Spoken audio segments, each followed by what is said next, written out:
What do you think is the big difference between the ancient world and the modern world?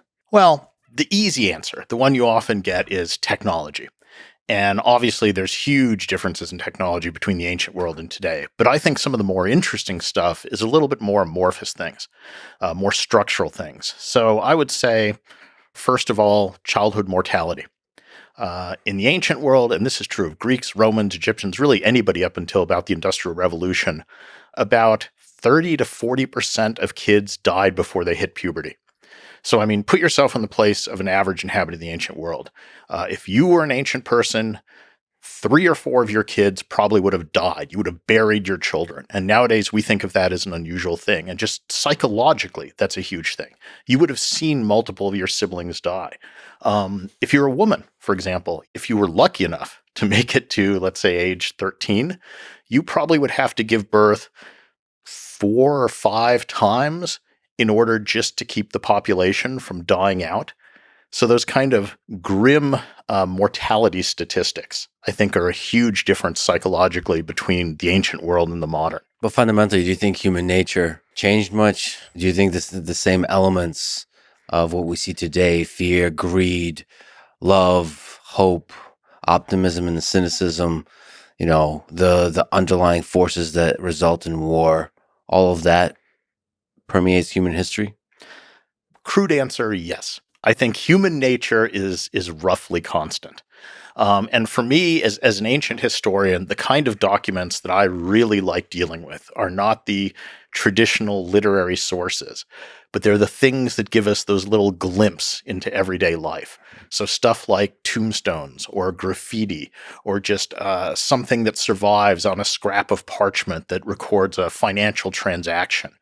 And whenever I read some of those, I'll have this moment of, feeling, oh, I know exactly how that person felt. Here across 2,000 years of time, completely different cultures, I have this spark of sympathy with someone from antiquity. And I think as a historian, the way you begin to understand an alien, a foreign culture, which is what these cultures are, is to look for those little moments of sympathy. But on the other hand, there's ways in which ancient cultures are wildly different from us. So you also look for those moments where you just think, how the hell could these people have done that?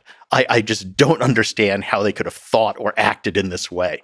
And it's lining up those moments of sympathy and kind of disconnection that I think is when you begin to start to understand a foreign culture or an ancient culture. I love the idea of assembling the big picture from the details, from the little pieces, because that is the thing that makes up life.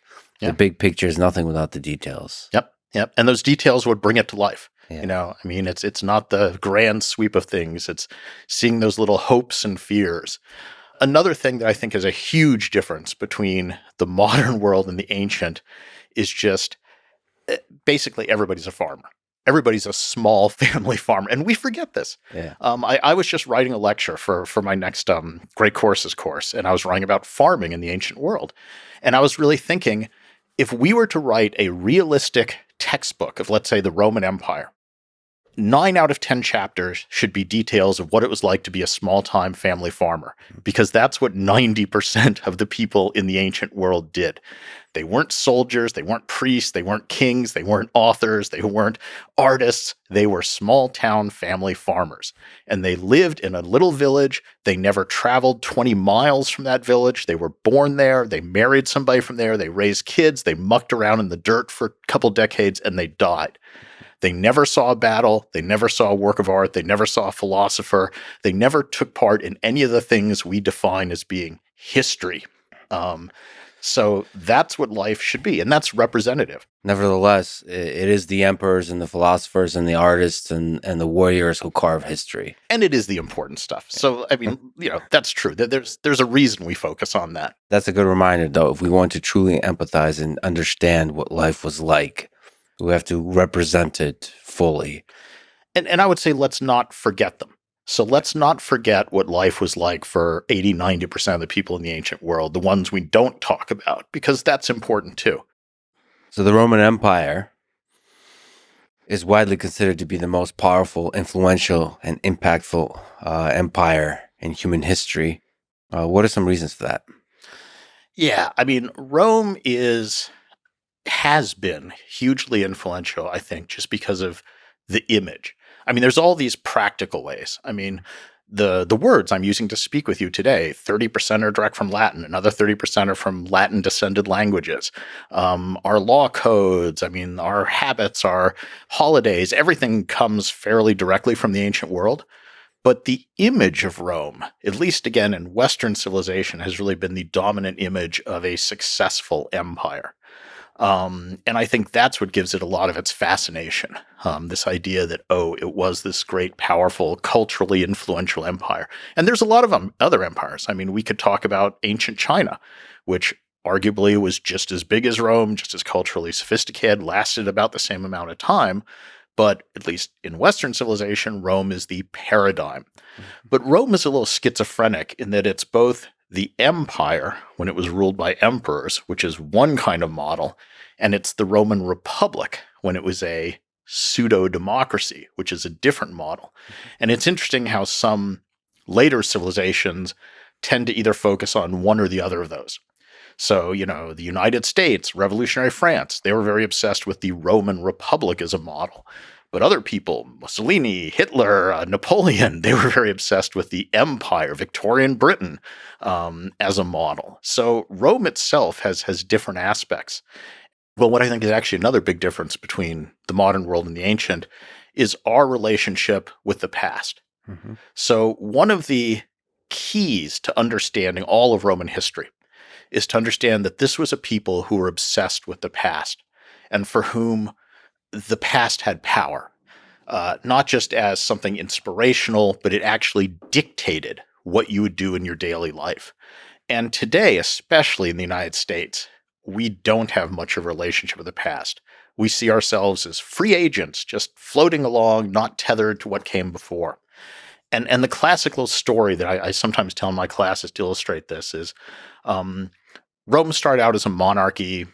They had kings. They were kind of unhappy with their kings. Around 500 BC, they held a revolution and they kicked out the kings. And one of the guys who played a key role in this was a man named Lucius Junius Brutus. Okay. 500 years later, 500 years down the road, a guy comes along, Julius Caesar, who starts to act like a king. So if you have trouble with kings in Roman society, who are you going to call? Somebody named Brutus.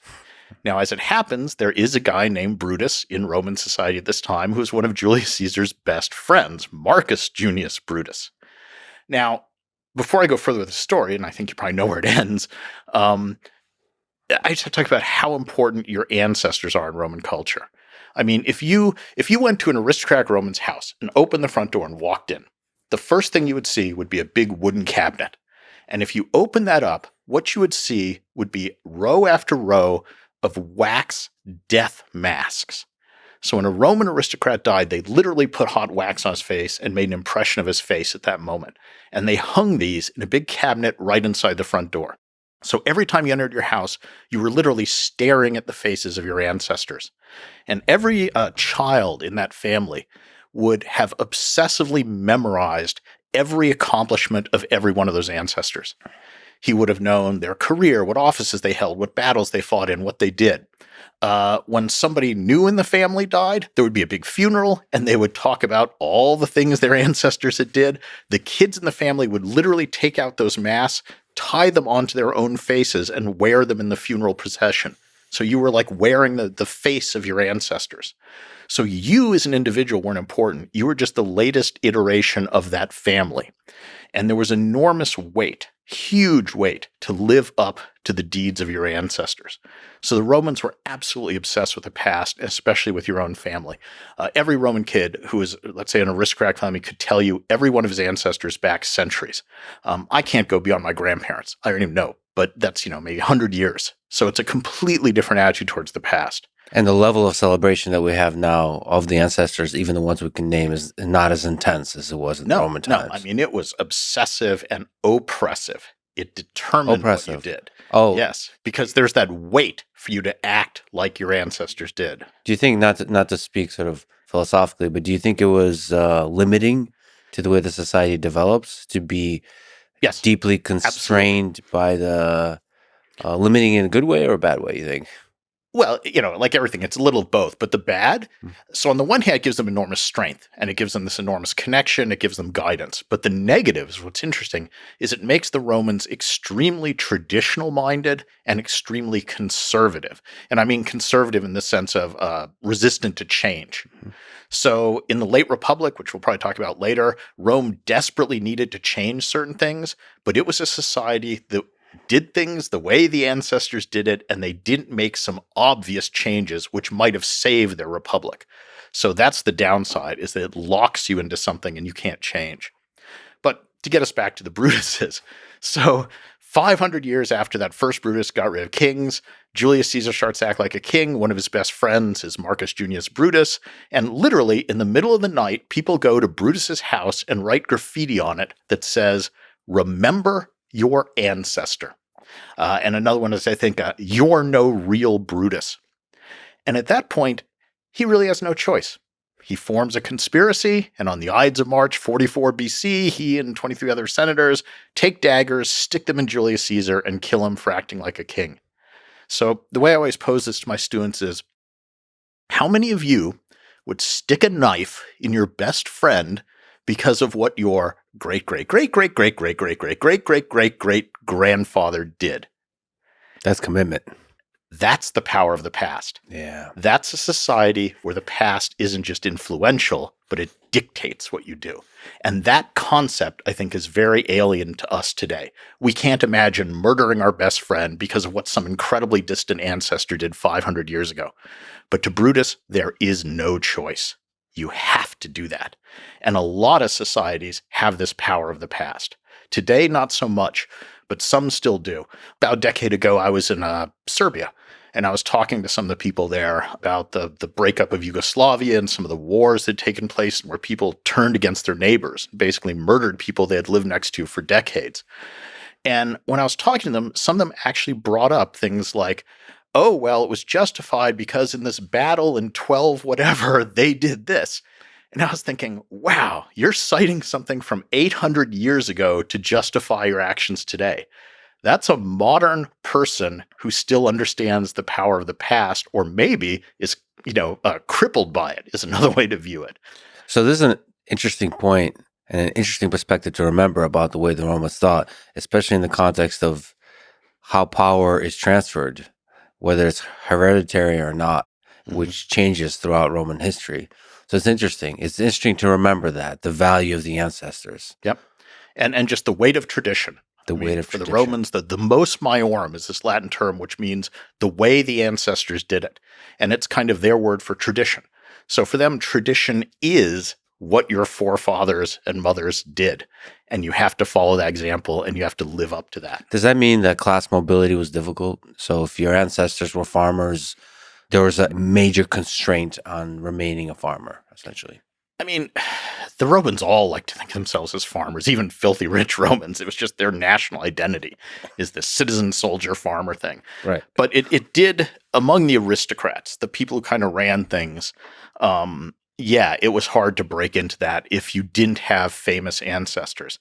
And it was such a big deal that there was a specific term called a novus homo, a new man, for someone who was the first person in their family to get elected to a major office in the Roman government, because that was a weird and different and new thing. So you actually designated them by this special term. So yeah, you're absolutely right.